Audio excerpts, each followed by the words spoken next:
Hello, आप सभी को मेरा प्रणाम। Doctor Kaushalendra Indian history channel में आप सबका हार्दिक स्वागत करता हूं। आज की टॉपिक है सरदार वल्लभ भाई पटेल और कश्मीर समस्या। जैसा कि जब अंग्रेज भारत से जाने को हुए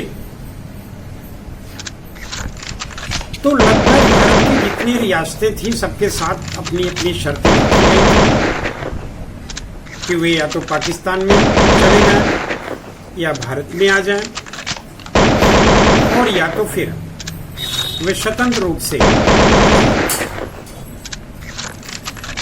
दिशा में 3 रियासतें ऐसी थीं जिन्होंने स्वतंत्र रहना ही श्रेष्ठकर समझा। इनमें जूनागढ़ रियासत, हैदराबाद और कश्मीर। इसके पहले के खंड में हमने जूनागढ़ और हैदराबाद का उल्लेख किया था। आज की टॉपिक है कश्मीर रियासत पर। इस संदर्भ में यह बताना जरूरी है कि 1947 के समय कश्मीर की कुल जनसंख्या लगभग 40 लाख थी।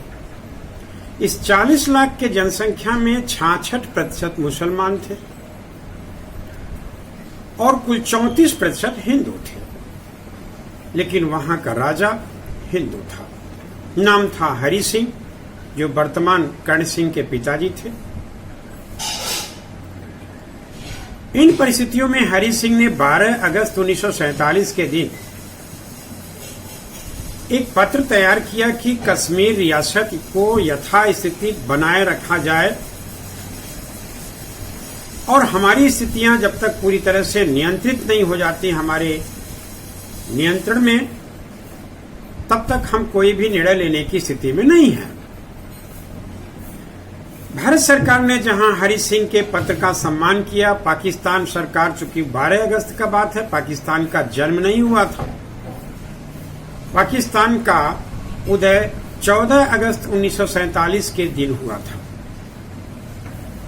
तो जैसे ही 14 अगस्त 1947 के दिन पाकिस्तान अस्तित्व में आया, उसने हरि सिंह को एक पत्र लिखा कि जैसा आपने कहा कि स्थितियां नियंत्रित होने तक और सुरक्षित रहने तक हमें और समय दिया जाए, यानी हम स्वतंत्र रहना चाहते हैं। यदि स्थितियां नियंत्रित नहीं हुआ तो इसके गंभीर परिणाम होंगे।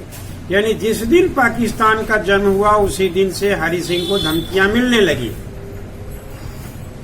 इन्हीं परिस्थितियों में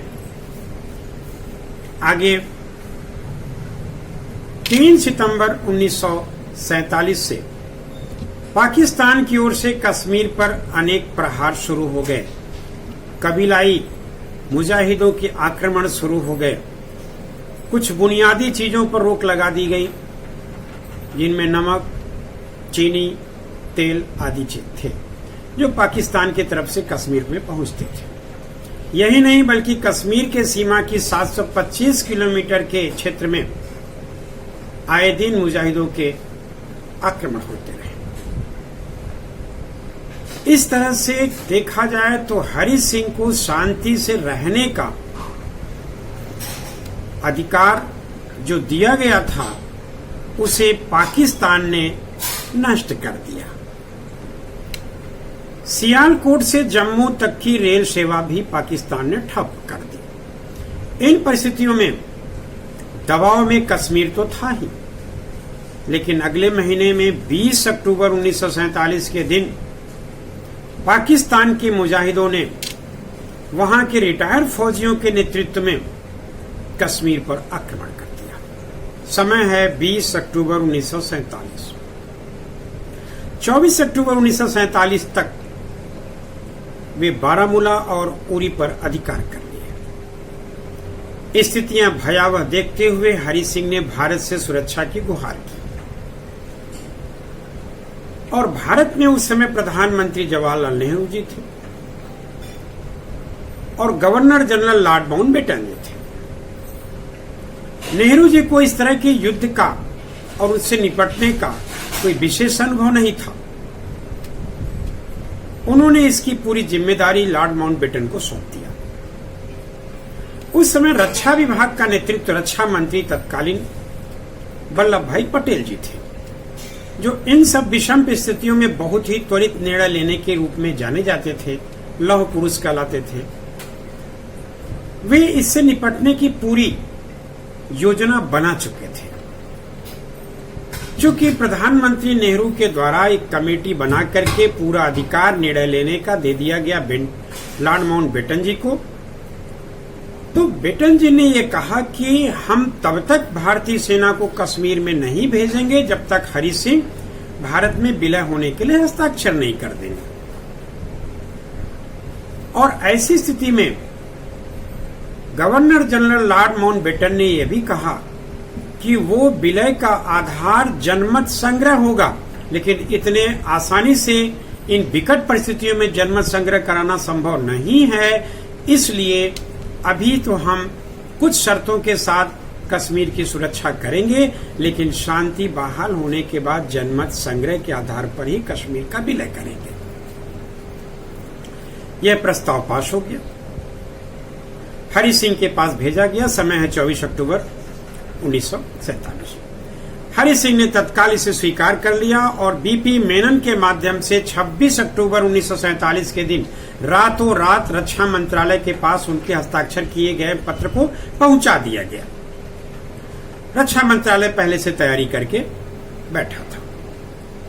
यह जानकर आश्चर्य होगा कि अगले ही दिन यानी कि 26 अक्टूबर की सुबह रात में पत्र मिला रक्षा मंत्रालय को और मॉर्निंग में ही रक्षा विभाग की तरफ से सिख पैदल बटालियन की 350 सैनिकों को तैयार करके गुड़गांव भेज दिया गया और वहां वायुयान के सैनिकों की मदद से उन्हें श्रीनगर उतार दिया गया। यह काम इतने जल्दी और आनंद फानन में हुआ कि स्वयं लॉर्ड माउंटबेटन भी चकित रह गए और यह सब नेतृत्व चल रहा था पटेल जी का। जैसे ही भारतीय सैनिक श्रीनगर पहुंचते हैं, तत्काल वे बारामूला से उरी के सड़क मार्ग पर अधिकार कर लेते हैं। यह समय है नवंबर का प्रथम सप्ताह। इसके तत्काल बाद वायुयान की मदद से और भारतीय सैनिकों को श्रीनगर भेजने में पटेल जी सफल रहे और पाकिस्तान का जो यह सपना था, जिन्ना का जो यह सपना था कि 26 तारीख तक हम श्रीनगर में ईद मनाएंगे, वो सपना अधूरा रह गया और बारामूला और उरी पर भारतीय सैनिकों का अधिकार हो गया, श्रीनगर सुरक्षित हो गया। इसके शेष जानकारियां हम अगले अंक में साझा करेंगे। Thank you very much. नमस्कार।